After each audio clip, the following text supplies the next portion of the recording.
कभी आपने खुले आसमान पर टिमटिमाते सितारों को गौर से देखा है? बहुत भले लगते हैं। रोशनी बिखेरते, जगमग करते लाखों सितारे, जैसे किसी बड़ी सी चादर पर हीरे बिखरे हुए हों। तहद्दे नजर, कतार दर कतार, लातादाद बेशुमार। मगर जरा गौर करें तो चंद एक की चमक औरों से ज्यादा होती है, बल्कि इनमें से एक तो बाकी सबसे मुनफरिद नजर आता है। ज्यादा बड़ा, ज्यादा चमकदार। किसी को बताने की जरूरत नहीं होती कि वो बाकियों से मुख्तलिफ है, क्योंकि उसकी अपनी रोशनी उसे सब में मुमताज कर रही होती है। उसका किसी से कोई मुकाबला नहीं होता। उमर शरीफ भी ऐसा ही एक सितारा था, सबसे अलग, सबसे नुमाया, सबसे रोशन। आज रफ्तार उमर शरीफ की जिंदगी के उन पहलुओं को अनफोल्ड करने जा रहा है जिनके बारे में बहुत कम लोग जानते होंगे। किस तरह लालूखेत की गलियों में भटकने वाला एक यतीम बच्चा अपने अहद में उर्दू जबान का कामयाब तरीन कॉमेडियन बन गया। एक ऐसा शख्स जिसके जिक्र के बगैर ना तो पाकिस्तान में उर्दू थिएटर मुकम्मल और ना स्टैंड अप कॉमेडी, ना स्टेज कंपेयरिंग की बात पूरी और ना मजाहिया ड्रामा निगारी की तारीख। हम आज उस उमर शरीफ की बात करेंगे जो लोगों को हंसा हंसा कर रुला देने का हुनर जानता था। हम आज उस उमर शरीफ को याद करेंगे जिसके कहे कॉमेडी डायलॉग से हमारी यादें सालों गुजर जाने के बाद भी महक रही हैं।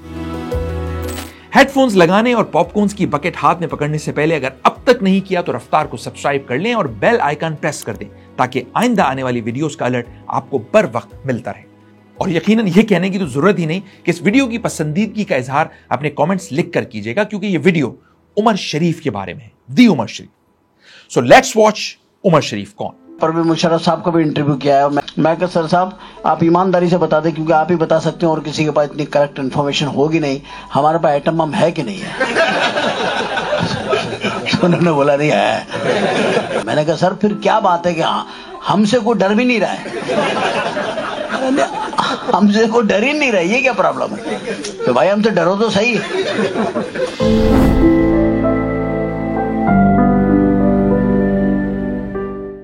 चार खिड़कियों के बाद ये आज उसका तीसरा दरवाजा है।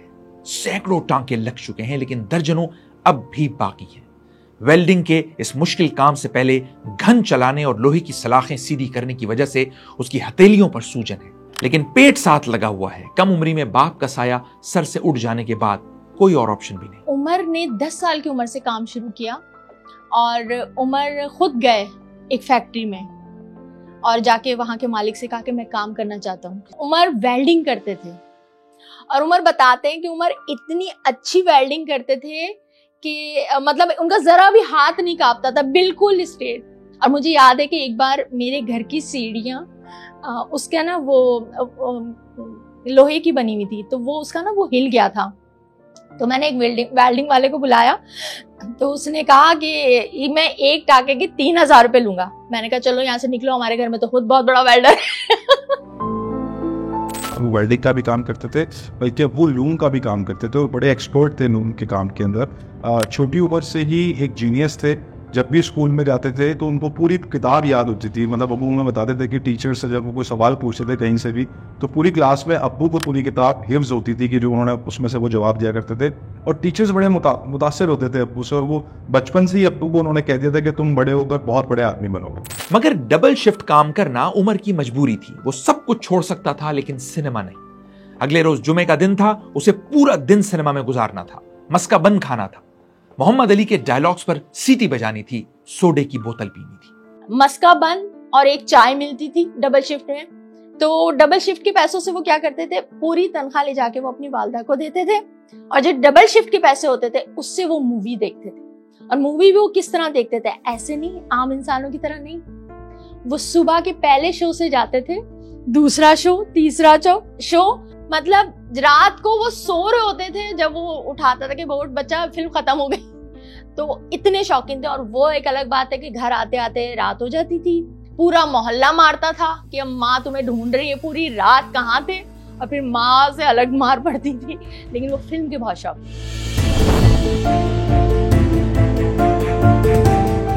सिनेमा में गूंजते डायलॉग्स, लालूखेत की गलियों की अपनाइयत और शायद वालिद की एब्सेंस ने उमर शरीफ को मुंह फट, ये यूं कह लीजिए हर बात पर फौरी रिस्पॉन्स देने वाला बना दिया।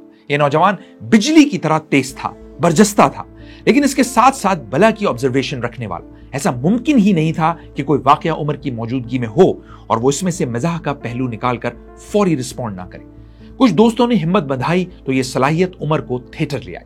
किस्मत ने कहा, उमर बेटा चलो किस्मत सिनेमा चलो। उमर शरीफ को मैं जानता हूँ 74 से, 1974 से, जब उसने काम करना शुरू भी नहीं किया था। एक ज़माने में कराची में वन डे ड्रामे होते थे, कार्ड पे लोगों को बुला के ज़बरदस्ती ड्रामे दिखाते थे। उस ज़माने में एक किस्मत सिनेमा है जहाँ रिहर्सल होती थी, उसमें वन डे ड्रामों में होता है, ना वहाँ चेयर थी, ना वहाँ बैठने की कोई जगह थी, ना खड़े होने की, बट इस तरीके से छोटा सा एक वो जगह थी। तो उमर शरीफ को मैंने पहली मरतबा वहाँ पे देखा था। मैंने देखा कि एक लड़का आगे बैठा, बैठने की भी जगह नहीं थी, वो एक ईंट उठा के लाया, ईंट रखी और ईंट पे उठा के वो वहाँ बैठ गए। तो मैंने उसके डायरेक्टर हैं उनसे पूछा, मैंने कहा ये कौन साहब हैं? कहने ये उमर शरीफ है, अभी बच्चा है, 18 साल 19 साल का है, लेकिन बहुत शौकीन है। इसको इस हद तक उससे लगाव है अपने फ़न से कि ये वक्त पे आता है और अपने टाइम ज़ाया नहीं करता, अपना पूरा कैरेक्टर पढ़ने के बाद, रिहर्सल करने के बाद फिर घर जाता है, और वो भी अगर हम कह देते हैं कि थोड़ा सा रुक जाओ तो वो रुक जाता है। कहाँ लोहे सरिये का जिस्म तोड़ काम और कहाँ लोगों को हंसाने का लतीफ जज्बा। उमर शरीफ के लिए यह ट्रांजिशन जलते तवे से उठकर फूलों की सेज पर बैठने जैसी थी। लेकिन आपको ये सुनकर हैरत होगी कि थिएटर का आगाज 16 साल की उम्र में उमर शरीफ ने बतौर कॉमेडियन या एक्टर नहीं बल्कि एक संजीदा ड्रामा लिखने वाले राइटर के तौर पर किया, और राइटर भी ऐसा गुस्से वाला जिसे अपनी लिखी लाइनों पर तनकीद का एक लफ्ज बर्दाश्त नहीं। उस ज़माने में उन्होंने एक ड्रामा लिखा था, उसका नाम था डोली। वो पहला ड्रामा था जो एज ए राइटर उसने उसमें लिखा ड्रामा, और वो ड्रामा हुआ था आदमजी ऑडिटोरियम में। ये 1976 ऐसी कुछ था।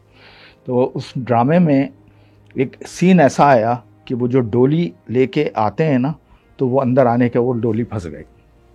वो उसका सीन जो ख़राब हुआ तो उस पर जो है वो खासा दिल बर्दाश्त था।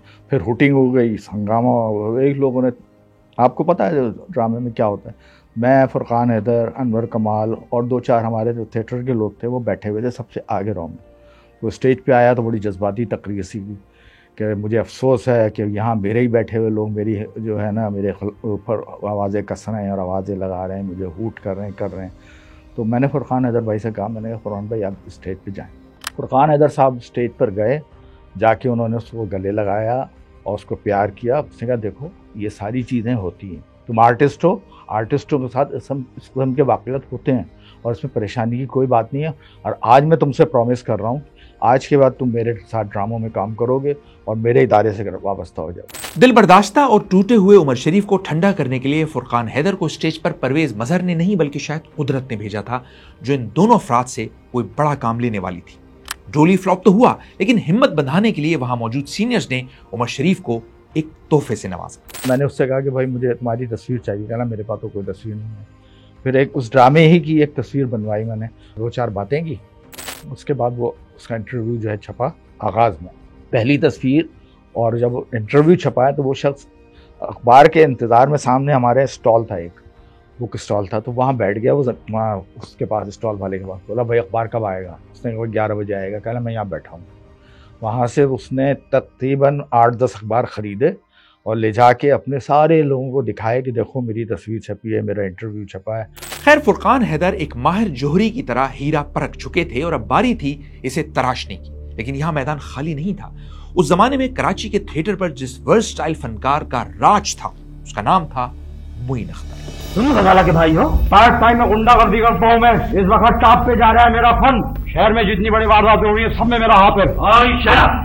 जब हमने थिएटर शुरू किया उमर ने और हमने एक साथ, तो मोइन अख्तर का उस वक्त तूती बोलता था थिएटर पे भी, और फुरकान हैदर साहब डायरेक्टर होते थे। बड़ी उन्होंने मेहनत की और उनका यहाँ चौरंगी, नाज़ाबाद चौरंगी पे घर था, बिल्डिंग, नीचे बाटा की दुकान थी, एक ही नीचे कमरा था, उसी में बाथरूम था। तो आप यकीन करें 3-3 दिन के लिए उमर को बंद कर देते थे, लॉक, और एक हल्की सी सुराख था, उसमें से खाना दिया।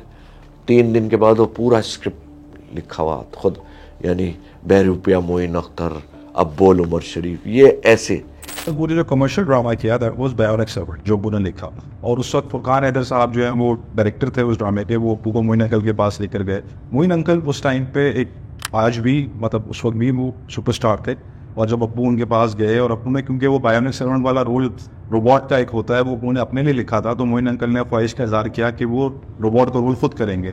तो अप्पू ने फिर उनके वालिद साहब का रोल किया। उस रोबोट का वालिद साहब जो गांव से आता है और वो अपने बच्चे को इस पोजीशन में देखता है, और फिर वो बड़ा मजे का सिचुएशन था। तो वो ड्रामा उनका हाईलाइट बना और लोगों ने बोला कि यार ये तो मोइन अंकल हैं, ये आदमी कौन है। बेटा याद कर वो दिन जब तक तू सोता नहीं था, मैं तुझे लोरी दे दे के सुलाता था। वो तो आप अपने चक्कर में सुलाते थे। फुरकान हैदर उमर शरीफ के बगैर, उमर शरीफ फुरकान हैदर के बगैर कुछ भी नहीं। दोनों कहते हैं बहुत सारे लड़ाइयाँ झगड़े हुए, हंगामे हुए, लोगों ने आपस में इख्तिलाफात पैदा करने की भी कोशिश की, लेकिन उन्होंने ड्रामा जब भी किया ना साथ मिलके किया। उमर शरीफ चाहे हालात जैसी भी, फुरकान हैदर कहता था मैं इसके बगैर ड्रामा नहीं करूँगा, उमर शरीफ कहता था फुरकान भाई के बगैर ड्रामा। इस कदर माशाल्लाह टैलेंटेड था वो कि हम तो डायलॉग वगैरह याद करते थे, वो बिल्कुल जो ज़ाहिर है जो सिखाया गया था वो हम नौबत ही नहीं आती थी, वो हमें बोलने नहीं देता था। फिर बाहर हमारे झगड़े होते थे, मार कुटाइयाँ होती थी। वो एक बार किसी की शादी की मुबारकबाद देने गए और बच्चे की मुबारकबाद देके वापस आए। लेकिन एक कछार में दो शेर कैसे रह सकते थे? मामला बिगड़ने लगे। उमर शरीफ मासिस का एक्टर था, मोइन अख्तर साहब क्लासेस को कैटर करते थे। देखिए जब आप पढ़ लिख जाते हैं ना तो आप बाउंड्रीज बना लेते हैं, तमीज तहजीब। उमर शरीफ में ये नहीं था। वो यानी मैंने कितने प्राइम मिनिस्टर्स के और प्रेसिडेंट के, वो डायरेक्ट बात करता था उनसे। मकसद है वो कोई इनहिबिशन उसमें था ही नहीं। मोइन अख्तर क्लास, अंग्रेजी भी बोलनी है फलाना, तो उसकी जीत हुई है मासिस से। और ये जो रेटिंग आती है ना आजकल ड्रामों में, ये कोई डिफेंस से थोड़ी आती है, ये आती मासिस से है। अगर आप उनके दिल में बसते हैं तो आप कामयाब हैं। अब तो मैं कह रहा हूँ आदमी अपनी बीवी से ही बात करे ना, टैक्स लो सर, फिर देखना लोग कितना कम अपनी बीवियों से बात करेंगे। लोगों को मौका भी मिल जाएगा, बेगम बस करो, टैक्स बढ़ जाएगा।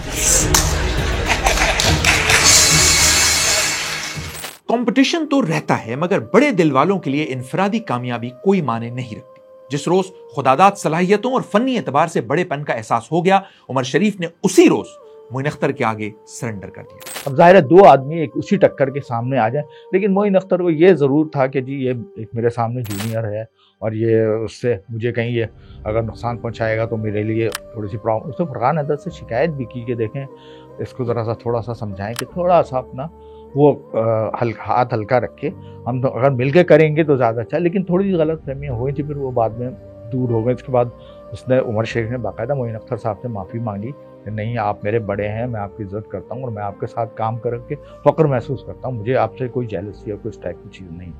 Please put your hands together for Umar शरीफ।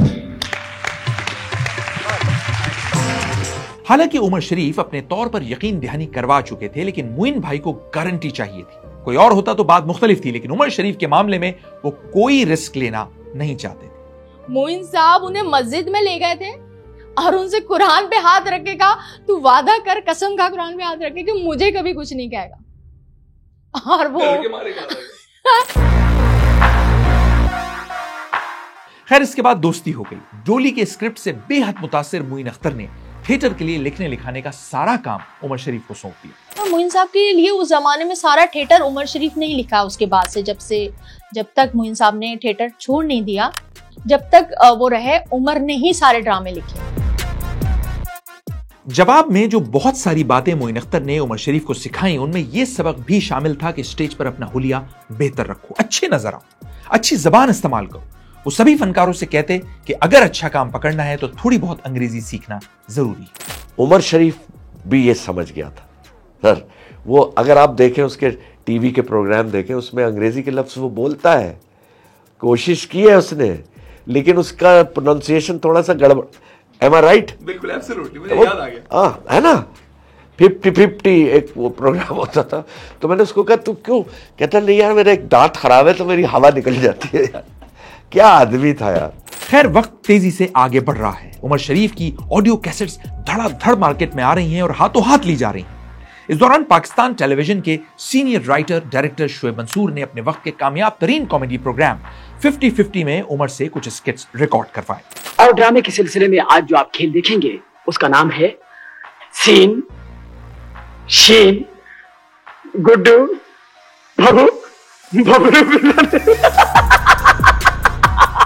लेकिन ये सिलसिला आगे नहीं बढ़ सका। शायद उमर शरीफ को टीवी और टीवी को उमर शरीफ समझ नहीं आया। उसकी वजह टीवी में प्रोड्यूसर डायरेक्टर कहता है कि आपने स्क्रिप्ट है बेटा, अगर आपने कुछ अमेंडमेंट करनी है तो रिहर्सल में कर लो। तो वहां पर उमर शरीफ मुझे जो हमने सीरियल साथ किए, असल में बात ये कि उसका टेम्परामेंट नहीं था।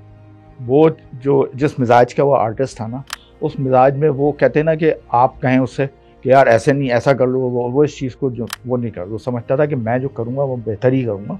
लेकिन हमारे यहाँ अल्लाह माफ़ करे टेलीविज़न प्रोडक्शन में जो बहुत सारे कुछ ऐसे लोग थे कि जो समझते थे कि जी हमारे ताबे होके काम करे, तो उसमें वो वाली बात नहीं थी। वो ताबे होके काम कर अपनी मर्ज़ी से अपने स्क्रिप्ट के हिसाब से अपने मिजाज के हिसाब से काम करना चाहता था। और यही वजह थी कि ज़्यादातर टेलीविज़न पे उसको लोगों ने ऑफ़र की, उन्हें थोड़े से ड्रामों में किया भी, लेकिन वो जो उसको शोहरत चाहिए थी वो शोहरत सिर्फ उसको थिएटर से मिली और किसी जगह से। ये सियासतदान है। नर्स एक मिनट ठहरो, टांगे वांगे बंद करो, ये असेंबली नहीं है, तमीज से बैठो।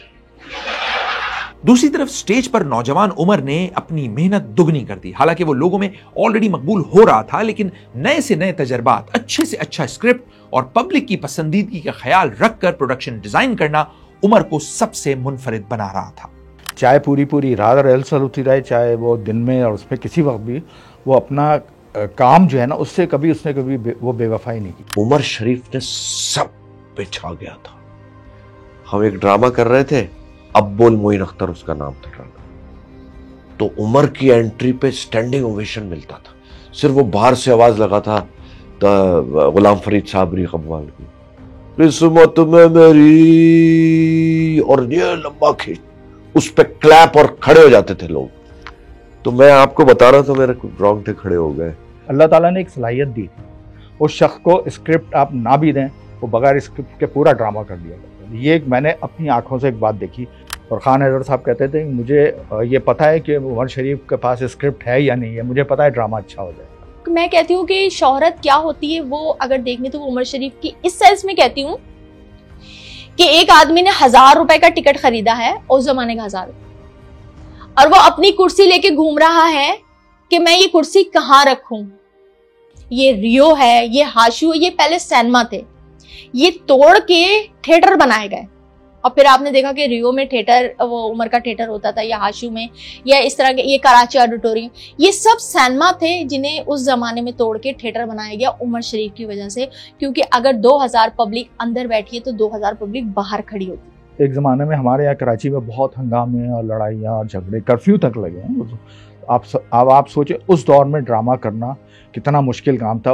लोग कहते थे कि यार ऐसे हालात नहीं, उसने कहा नहीं हम करेंगे, और उन हालात में उसने ड्रामा किया। लोग आए, चाहे वो इतनी तादाद में नहीं आए, लेकिन आए।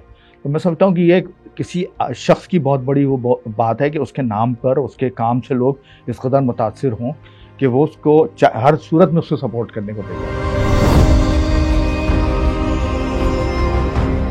पब्लिक तो उमर शरीफ को सपोर्ट कर ही रही थी, लेकिन उसके पड़ोस में रहने वाली एक लड़की के लिए हर ड्रामा मस्ट वॉच बन गया।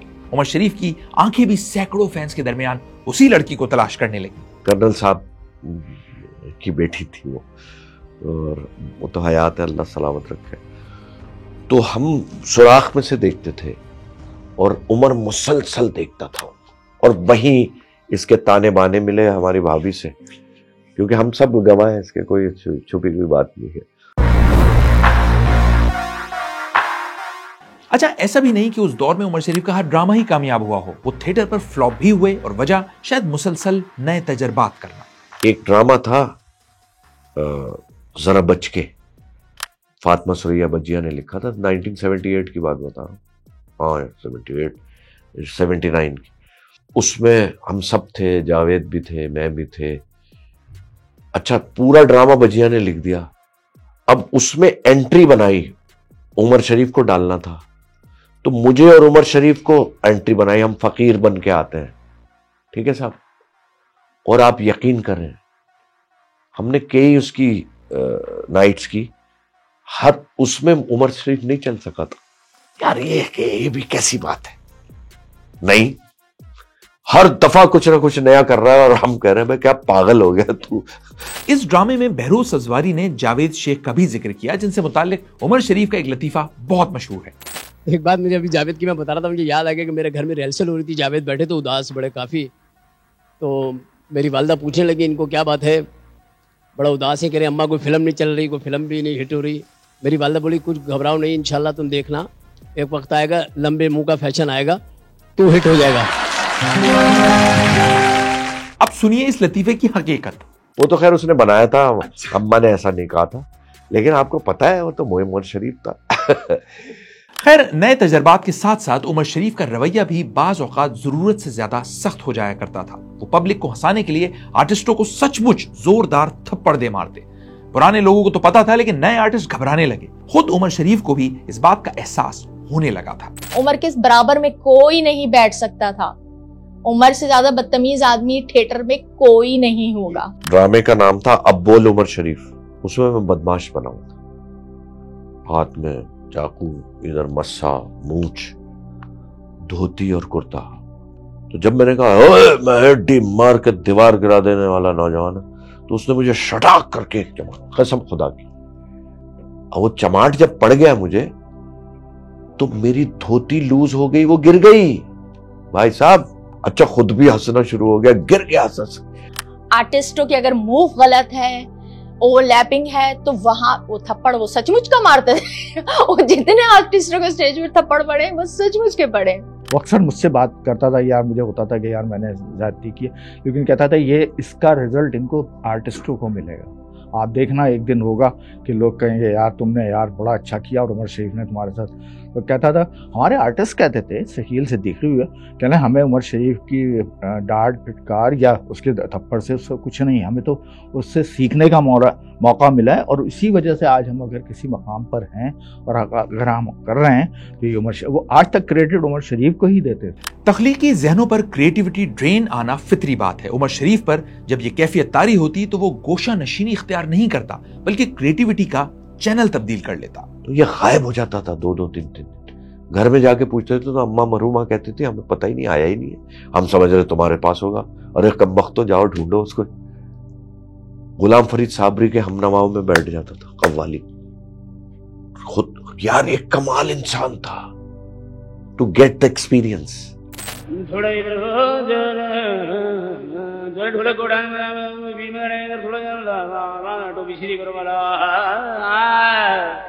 मुझे सीढ़ी करो, मुझे ढोला एक मुझे को उठने को माता ढोले को इधर हमाम में नहाना है तो ले यहाँ पे क्या हो गया। यहां से एक्सपीरियंस लेना तो खैर अपनी जगह, लेकिन इस प्रैक्टिस के पीछे छिपे फॉर्मूले को समझिए। एक बिल्कुल मुख्तलिफ माहौल से वापस आने वाला उमर शरीफ जब दोबारा कागज कलम उठाता है तो फिर बकरा किस्तों पर और बुड्ढा घर पे है जैसे सुपरहिट ड्रामे वजूद में आते हैं। जुआ होगा वहां और सट्टे का अड्डा हम चलाएंगे, चर्च बेचेंगे, नौजवान नस्ल को हीरोइन हम पिलाएंगे और उस पे लगाएंगे किसी सियासी पार्टी का झंडा और झंडे की आड़ में खूब कमाएंगे, खूब कमाएंगे, खूब कमाएंगे। लगता यही है कि बकरा किस्तों पे बहुत प्लानिंग और अवामी पसंदीदगी को मद्देनजर रखते हुए पूरी मंसूबाबंदी के साथ लिखा गया, लेकिन कहानी इससे बिल्कुल मुख्तलिफ है। तो उमर शरीफ ने बकरा किस्तों पे ड्रामा नहीं लिखा था, उन्होंने ड्रामा कोई और लिखा था। ईद पे ड्रामा होना कुछ और था, मगर चांद रात को सेंसर बोर्ड ने उस पे वो स्टैंप लगा दी कि ये ड्रामा, रिजेक्ट कर दिया कि ड्रामा नहीं हो सकता, कि ये सियासी ड्रामा है। अब चांद रात, अब टाइम कम, रात को सब रिहर्सल करके अपने घरों को जा चुके थे। अब जब सैयद फुरकान हैदर जो ड्रामे के डायरेक्टर, उनको पता चला, मोइन साहब को पता चला, तो दोबारा से उमर को बुलाया गया। सब आर्टिस्ट परेशान कि भाई अब हम कल, क्योंकि 2 शो होते थे तो दोपहर से ही शो शुरू हो जाता था, कि हम कल क्या ड्रामा करेंगे। तो उस पर उमर ने कहा कि ठीक है आप लोग जाएं, मैं ड्रामा करते हूँ, कल 3 बजे सब लोग थिएटर पे आ जाएं, ड्रामा आप लोग को तैयार मिलेगा। उस टाइम अखबार में एक इश्तिहार आया था कि बकरा किस्तों पे भी दस्तयाब है, जो बकरा ईद पे ईद करने में मतलब जिनको कुर्बानी करने में प्रॉब्लम है तो वो किस्तों पे भी ले सकते हैं। तो वो उस तरह से उनको वो नाम क्लिक किया बकरा किस्तों पे। अब वो उन्होंने ड्रामा लिखना शुरू किया। अच्छा, ड्रामा उन्होंने लिखा आधा, दूसरे दिन सब पहुंचे जब थिएटर में, और जब सबको स्क्रिप्ट दिए गए, सबने पढ़ना शुरू किया, सबने रिहर्सल करना शुरू की, तो भाई ड्रामा तो आधा है, अब क्या होगा? तो उमर ने कहा ड्रामा अभी तो शुरू करें। इंटरवल हुआ, इंटरवल में बैठ के आधा ड्रामा लिखा गया। सोचें कि इंटरवल 10 से 15 मिनट का होता है, उस 15 मिनट में बकरा किस्तों का बगिया ड्रामा लिखा गया।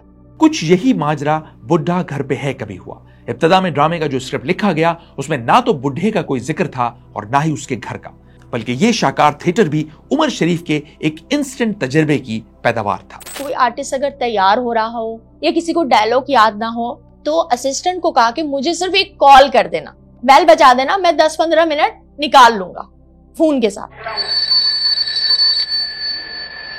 यही से ठोसे। हेलो हेलो, हाँ अच्छा, हाँ बात कराइए। मेरे भाई का बेटा है, कराची आया हुआ। हाँ बेटा, जहाँ से मैं तेरी शक्ल को भाई। अब यही होता था कि कोई आर्टिस्ट अगर तैयार नहीं हुआ या अभी उसकी एंट्री वो आ रहा है, तो असिस्टेंट ने बेल बजाई, उमर ने फोन उठाया, उमर ने सिचुएशन उसी टाइम खड़े खड़े बनाई। हाँ क्या बुढ़ा घर पे? अब वो क्लिक करते करते करते करते करते भाई क्योंकि सारे 15 शो थे, 15 शो में वो बुढ़ा घर पे बुढ़ा घर पे बुढ़ा घर पे ऐसा हिट हुआ कि उमर शरीफ को दूसरा ड्रामा उसी नाम से बनाना। अप्पू को ये क्रेडिट हासिल है कि जब बकरा किस्तों पर रिलीज हुआ तो टेक्नोलॉजी चेंज हो रही थी, टेक्नोलॉजी ट्रांसफॉर्म हो रही थी, तो VHS का दौर आया जो वीडियो कैसेट्स होती हैं। अप्पू वो पहले आर्टिस्ट थे जिन्होंने थिएटर के ड्रामे को वीडियो कैसेट में कन्वर्ट किया और पूरी दुनिया में उसको रिलीज किया। जब बकरा किस्तों पर रिलीज हुआ तो वो इतना पॉपुलर हो गया, इतना फेमस हो गया कि इंडिया में वहाँ की एक सुपर हिट फिल्म थी शहंशाह, उसके प्रिंट एक्सचेंज हुए बकरा किस्तों पर के साथ, and then it became a cult classic. लेकिन उसके पीछे सोच अप्पू की थी। उमर शरीफ को लोग 5-5 दिन, 6-6 दिन, 10 दिन पहले उनकी एडवांस बुकिंग होती थी और 15-15 दिन कंटिन्यू ड्रामा हो रहे होते। वहाँ लड़ाइयाँ भी हो रही थी, झगड़े भी हो रहे होते, सब कुछ था। लेकिन एक थिएटर का जो माहौल बन गया था ना, उसने जो है वो एक बिल्कुल एक नई वो पैदा कर दी। हम इसके ड्रामे देखने जाते थे जब हम थिएटर नहीं कर रहे थे, उमर शरीफ टॉप, मैं तो हंस हंस के गिर जाता था, खुदा की कसम, मुझसे बर्दाश्त ही नहीं होता था। सब कुछ लूट के ले गए, कुछ भी नहीं छोड़ा। क्या क्या ले गए बताओ? डाकुओं ने मुझे उठा लिया। ओहो, डाकुओं का मेयार बहुत खराब हो गया। बुढ़ा घर पे है और बकरा किस्तों पे ने उमर शरीफ को रातों रात इतनी शोहरत दिलवा दी जितनी शायद एक थिएटर आर्टिस्ट सारी जिंदगी मेहनत करने के बाद भी हासिल नहीं कर पाता। पाकिस्तान तो पाकिस्तान, भारत के मासेज में भी उनकी मकबूलियत इस कदर बढ़ी कि वहां के मकामी फनकार उमर शरीफ को कॉपी करने पर मजबूर हो गए। अक्षय कुमार, हम गए थे जावेद शेख की एक फिल्म करने, उसका वाइंड अप करने बॉम्बे, तो जावेद वहां फिल्में कर ही रहे थे, तो हमारी सबसे सलाम दुआ। अक्षय को मैंने जावेद के थ्रू उमर के ड्रामों की कैसेट भेजी है, क्योंकि अक्षय की टाइमिंग अगर आप देखें, कमाल टाइमिंग है उसकी। ओह माय गॉड, तो वो फैन है उमर शरीफ का। और इसमें कौन सी बुक, इवन इतना बड़ा नाम है कपिल शर्मा का, वो कहता है मेरे उस्ताद है यार, तो व्हाई नॉट है भाई। जिस दौर की ये बात हो रही है उस दौर में पंजाब उमर शरीफ तर्ज के थिएटर की नेमत से महरूम था। अलबत्ता पंजाब के बड़े कॉमेडियंस उमर शरीफ से न सिर्फ मुतासिर थे बल्कि उसकी कामयाबी पर रश कर रहे थे। उमर वाहिद पाकिस्तान के आर्टिस्ट हैं जिसके ऊपर पब्लिक पैसा फेंका करती थी। जब वो थिएटर पे इंटर होते थे, जब वो बाहर से आवाज ही लगाते थे, तो लोगों को पता होता था उमर शरीफ है।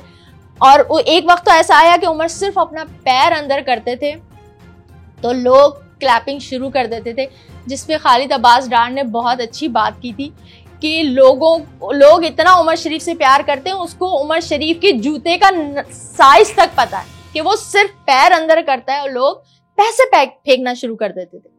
सीनियर कमेडियन खालिद अब्बास डार की अगर नौजवान उमर के लिए इस दर्जे पर एक्सेप्टेंस है, तो उमर शरीफ भी अपनी बेपनाह शोहरत और बुलंद थिएटरिकल कद के बावजूद पंजाबी जुगत कल्चर पर फरेफ्ता है। अमानुल्लाह साहब बहुत बड़ा नाम था थिएटर, ये उनका फैन था और उमर शरीफ को सब जानते थे। ये बुर्का पहन के उनके ड्रामे देखने जाता था। ये मुझे खुद उमर ने बताया था कि अबे मैं तो नकाब डाल के चला जाता हूं, किसी को क्या पता। देखे है, ये कमाल बात है। एक मिनट, आपको यह बताना तो भूल ही गए कि उमर भाई का असल नाम उमर शरीफ नहीं बल्कि मोहम्मद उमर था। ये शरीफ कहां से आया, लगे हाथों ये भी सुनते जाइए। तो मैंने कहा उमर शरीफ नाम क्यों रखा? उमर शरीफ तो हॉलीवुड का बहुत बड़ा स्टार है, कह रहा मैं उससे मुतासर था उसके अदाकारी से। तो लोगों ने कहा नहीं ये तुम्हें नाम, वो सुपर हिट हुआ, तो मैं भी चाहता हूँ मेरी भी शोहरत मुझे अल्लाह मियाँ दे। अल्लाह मियाँ से मांगा और अल्लाह मियाँ ने दे दिया।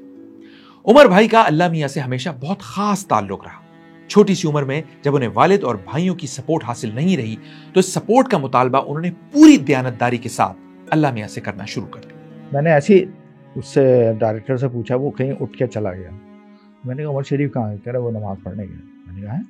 कह रहा भाई अब नमाज का टाइम होता है ना, तो वो कोई जिस वक्त पहला ड्रामा तो उस वक्त वो उसमें दीन से मोहब्बत और ये वो इतनी थी कि नमाज का पाबंद मैंने देखा था, चाहे कितना ही मसरूफियात क्यों ना हो, लेकिन जब ड्रामे उसका नमाज का वक्त होता था वो शख्स नमाज पढ़ने चला जाता था। और उनको लगता था कि मुझे नमाज पढ़ के ही उनसे मांगना है और जिद करके बच्चों की तरह मांगना है।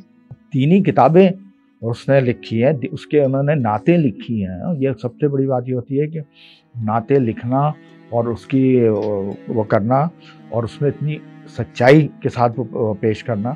वो अक्सर तकरीबात में नात भी पढ़ी उन्होंने और बाकायदा दर्स भी कुरान शरीफ के हिसाब की तिलावतें भी की, सब कुछ किया। तो ये एक दीन से बहुत कुर्बत बहुत ज़्यादा थी। गो मैं रहा रही ने सितम हाय रोजगार, लेकिन तेरे ख्याल से गाफिल नहीं रहा। उमर शरीफ के दिलो दिमाग में ये ख्याल था मोहसिन इंसानियत हजरत मोहम्मद मुस्तफ़ा सल्लल्लाहु अलैहि वसल्लम का, कि जिनका जिक्र आते ही दुनिया को हंसाने वाला बच्चों की तरह रोने लगता। मोहम्मद मुस्तफ़ा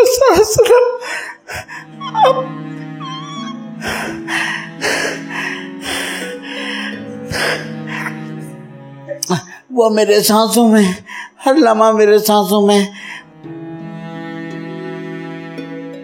जब बात भी करता था ना तो उसकी आंखें नम होती थी। नबी पाक का अगर तस्करा हो तो वो जब आप आशिक़ रसूल हो जाते हैं ना तो फिर सारे काम आपके ऊपर से होने शुरू हो जाते हैं।